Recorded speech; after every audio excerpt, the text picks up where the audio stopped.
नमस्कार प्रिय दर्शक बंधु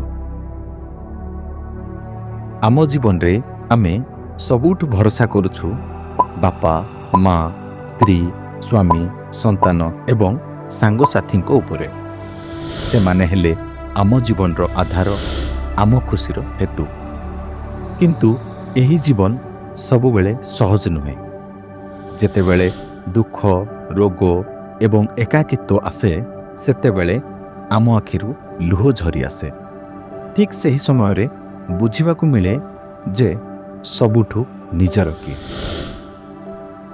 आज मु आपनकु गोटाए सत्य घटना कहिबी। गोटाए काच ग्लास देखिबाकु अति सुंदर लागे। सेई ग्लास रे पानी पीवा पई समस्तंक इच्छा हुए, समस्ते ताकु भारी पसंद करंती। सेही ग्लासटी पानी जूस किंबा शरबत द्वारा आमर आवश्यक पूर्ण करिथाए। किंतु सेई काच ग्लास जेबे भांगी जाए ताकू उठाइबारे मध्य लोकमाने भय करंती। काहेकि कारण मनरे भय रहे काले हाथकू काच लागि जीवो। ठीक सही बोली आमर जीवन मध्य गोटाए काच ग्लास सदृश्य। जेतेबेले आम पाखरे धन थाए, संपत्ति थाए, सौंदर्य थाए, आमे अन्यंक आवश्यक पूर्ण करिपारू सेतेबेले लोक माने आपनकू स्नेह करंती, सम्मान करंती, आपनक सहित कथा हुंती, आपनकू आपनको ही सम्मान दियंती।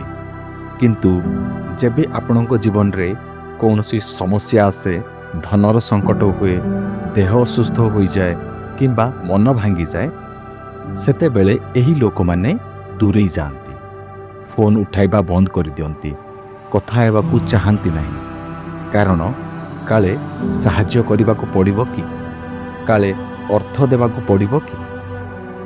प्रिय दर्शक बंधु, जीवन रे संपत्ति और लोकमानक प्रशंसा को अधिक गुरुत्व दियंतु नहीं। कारण धन आसीबो ओ जीवो एवं लोके आसीबे ओ जीवे। लेखा अछि जदि मोर माँ बापा एवं अन्य माने मते भूली जाती तेबे प्रभु मते ग्रहण करिवे।